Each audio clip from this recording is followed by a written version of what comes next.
శాంతి. మకర సంక్రాంతి సోయగం ప్రతి ఒక్కరి బాల్యపు చిరుదరహాసం.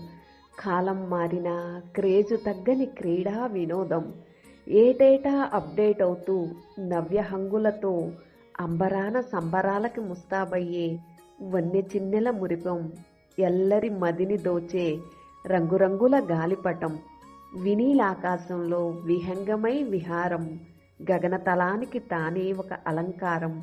వీక్షకుల మదిలో ఉల్లాస ఉత్సాహాల కోలాహలం. తారామండలమే తన హద్దు, లేదేది సరిహద్దు. సూర్యుడన్నతో సుమధుర సంవాదం. పెనుగాలితో సావాసం. పల్టీల విన్యాసం. వయ్యారితోక సహచర్యం. గెలుపుకై అవిశ్రాంత ఆరాటం. అలుపెరగని పోరాటం. అతి స్వేచ్ఛ, అధిక నియంత్రణల మధ్య సంతులనం. సఫలతే చివరికి తన బహుమానం. మన మనసు ఓ గాలిపటం లాంటిదే. అనంతమైన శక్తి తన సొంతం. ఆ శక్తిని సవ్యమైన దిశలో పెడితేనే జీవితంలో పురోగమనం.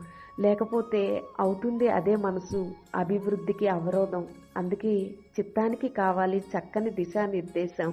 అదే ఆధ్యాత్మిక జ్ఞానం, రాజయోగ ధ్యానం.